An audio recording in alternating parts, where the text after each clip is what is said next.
or at least the toxicology results comes out, it's going to prove whether or not people are saying things to me that are not true, or the sources that I believe are verified are accurate.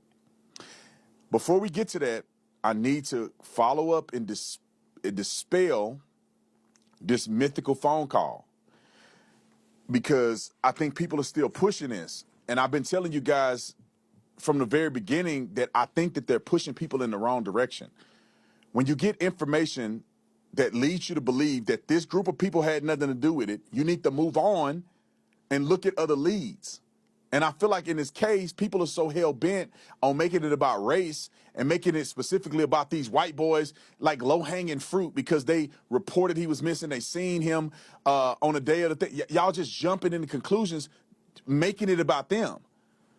And with the information that I got today, and I really been holding some of it for the last several days, I just needed to verify a few things, that people should have been going in another direction instead of wasting time with these boys that I had already been vindicated. Let's go to the tow call, and this is on Nancy Grace's show. And hopefully I get an opportunity to talk to Nancy Grace about this, because I just feel like you have to be very mindful and doing due diligence before you put these things out on the internet, given the fact of the confusion that it could cause. Just real quick, this is why I don't believe that. I think people are hearing what they want to hear and not what is said. Either this is doctored or people are hearing things that they want to hear and not what's said. Because there is verifiable proof from people that spoke to me and also law enforcement that people had seen Nolan after this call had occurred and after the boys had left already. So that creates an impossibility that someone can be talking about Nolan being dead if he's seen alive after this. And I'm being told in some of the things that I've seen is that people have seen him alive right before 6 p.m., which is over an hour after this happened. All right, let's get to the clip, and we're going to further dispel this with TMZ's reporting as well. How you feeling there, friend? Oh, not so good, huh? If you're under the weather, you need... Yeah, roll it.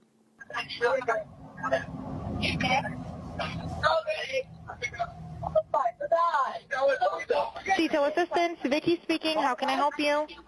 Hey, we're at the west tip of Horn, and our bilge pump stopped working. We're sinking. Can y'all please come? We have a membership. All right, of course. How far is the water coming up, sir? Can you give me a description? Ankles? What'd you say? Hey. Yes. How far is the water coming up, sir? It's coming up. We're just sinking. I don't know. Like we're going down now. What? All right, pause. Did we? I'm going to get to Nancy Grace here in a second, but I want you guys to go back and I want you to take another listen. Now, I want you to frame this within the context that clearly Nolan is still alive during this period. So let's remove Nolan from this context. Let's play it within the context of them mentioning things on the boat being either dead or whatever the case may be. Put this in the context of they're on a boat, they're about to sink, the village port or whatever it's called is not working, dead, damaged, they're concerned. Put that in your mind as you listen to this and tell me if you hear something different than Nolan, is he dead, and all of that stuff. Roll it.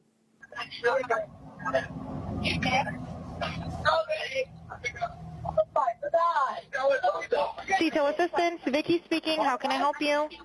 Hey, we're at the west tip of Horn, and our bilge pump stopped working. We're sinking. Can y'all please come? We have a membership.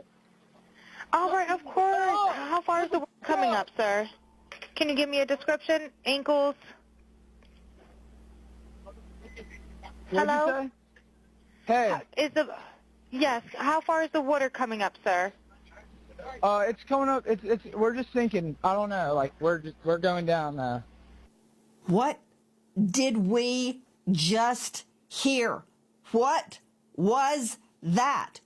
straight out to investigative reporter crime stories, Dave Mack. Did you just hear what I heard?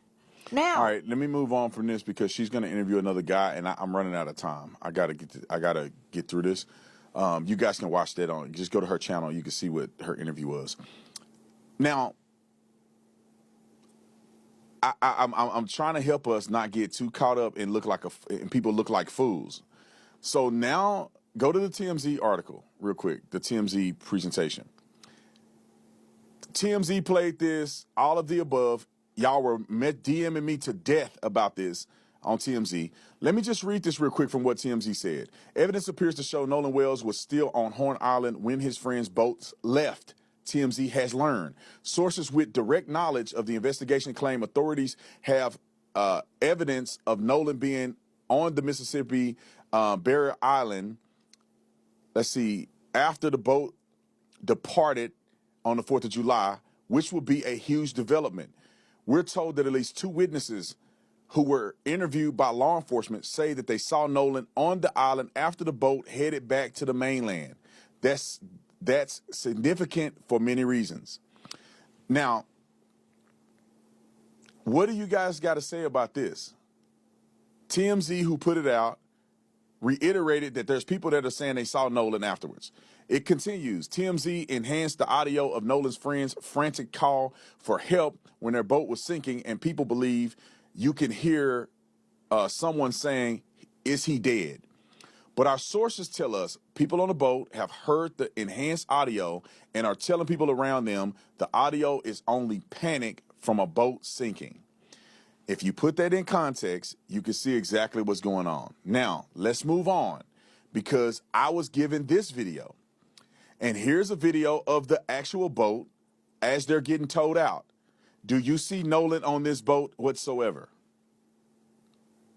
Now, I did this so we can get context. Now, the nut job lunatics that want to believe what they want to believe, don't worry about them. I'm talking to those of us who really care about getting to the bottom of this. And just hold on with me because we got to get to the new stuff that I just heard before we run out of time.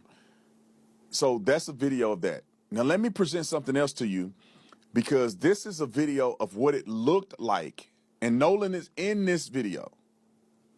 We'll put the video up. Nolan is in this video. Put it on the screen. Pause it right here. So this was sent to us as well. I'm sure this video is circulating anyway.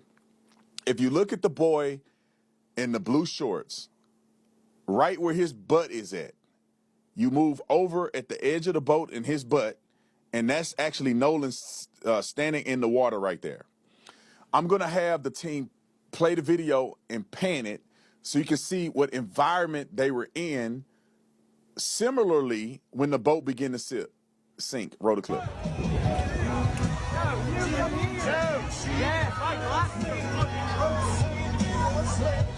Pause. Do you guys see how many people are out there? Play it again. Do you guys see how many boats are out there?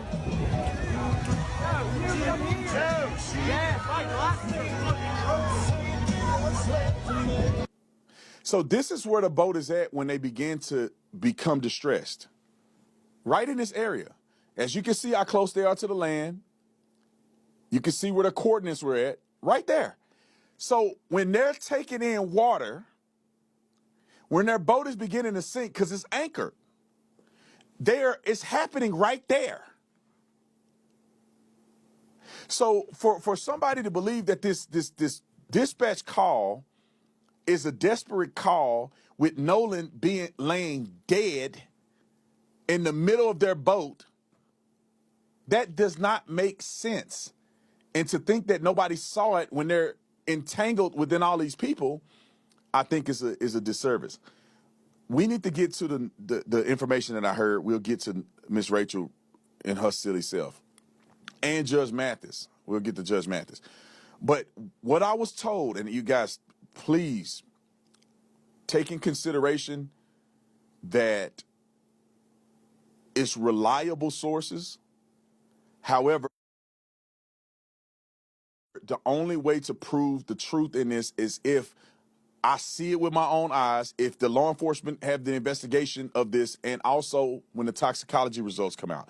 But people are messaging me and telling me that there is heavy drinking and there's cocaine involved. And there's a particular person whom I know this person's name. I'm not going to disclose it. I'm going to go to the police first, and then I will disclose it if it doesn't interfere in the investigation. But this person allegedly was offering people cocaine, and someone close to Nolan, one of his friends, told me that this person was offered cocaine and rejected it from this person. And I was also told, and this person told me that it's over 100% chance that Nolan was using cocaine during this period of time. This person said it was 150% sure that when the toxicology comes back, that Nolan will have cocaine in his system. Now, again, taking into consideration, this is somebody telling me this. I'm not saying it's me. I'm not saying it. I'm not able to verify it. But from the sources that I'm getting it from has been consistent, verifiable sources thus far, and haven't been wrong about nothing. So there's a possibility that there's a person that Nolan may have been around or interacted with that is giving cocaine to people on this island, that Nolan may have taken the cocaine. And then also, I received a DM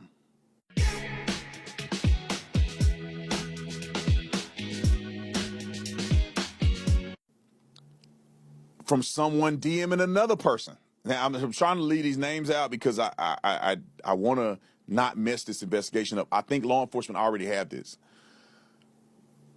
That alluded to the fact that, and I messaged this person because I want to talk directly to the person that I saw the DM from.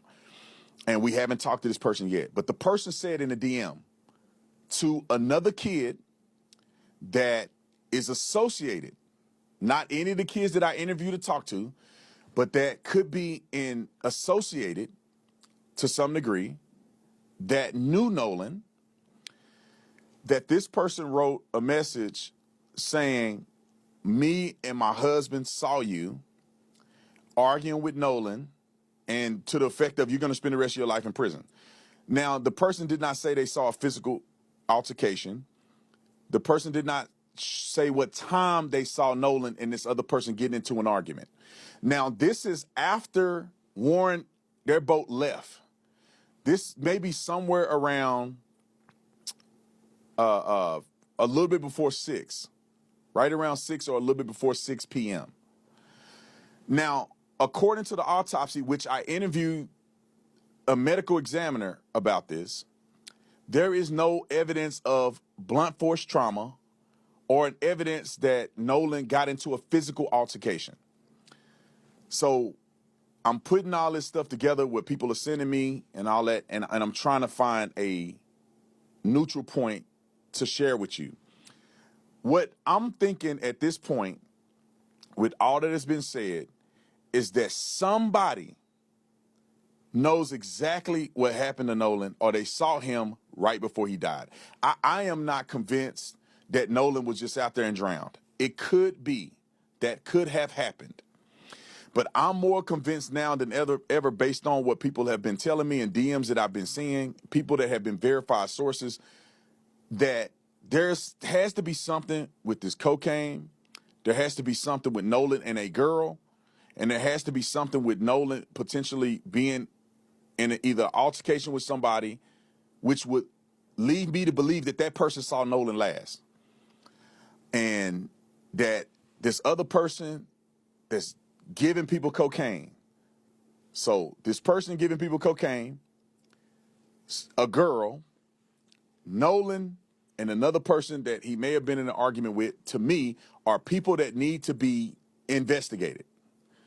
And I can say more, but I'm trying not to get anything messed up in this case because I want justice for Nolan, and I want the boys that weren't involved in this to not get caught up in stupidity. So just so you guys know, I know the names of the cocaine person. I believe I know who the girl is. And I know the name of the person that may have been in the argument with Nolan. And there's nothing conclusive that anybody's telling me where there was violence that occurred. But that does not mean that the violence is ruled out. That does not mean that something could have happened in the water. Another report came to me of someone saying that they saw Nolan with a girl, being intimate in the water to the point where it caught their attention. And they believed that they saw Nolan and this girl struggling in the water, not necessarily drowning, but struggling. Like it was obvious enough that the person was concerned when they saw Nolan in the water and he was with this girl. And that the person explicitly said that they were being intimate, which I don't know what that means as far as just kissing, hugging, cuddling, or something else. But that's what has been told to me. And these sources I think, have been legitimized. But what they're saying, I haven't been able to verify. This is just someone saying this, and I'm telling you what I'm hearing. So when the toxicology come back, if there's cocaine in the system, to me, that will validate that these people that have been telling me this are being accurate. And like I said, somebody really close to Nolan made mention that they're almost 100% sure that he may have been partaking in the use of cocaine. And it's unfortunate. I've been knowing this, at least that part, for a while now, but I didn't want to put his name out there like that, given the fact that he just lost his life. But now that we're getting more information, the investigation is going further along, I'm just putting it out there. And we shall see if what is being told is accurate. But I'll finish it with this. I'm leaning more towards believing that somebody directly saw Nolan and know how Nolan died. That's my take on it. I don't think he was just drowning out there messing around. I think that somebody know more than what they're saying. And I don't think it's a lot of people. I think it's a few people that were last on the island with Nolan that know what happened, that seen what happened, or may have knowledge of something that will lead police in the right direction to find out exactly what happened. And I am encouraging you. I know some of y'all names. If it's you, you need to do the right thing.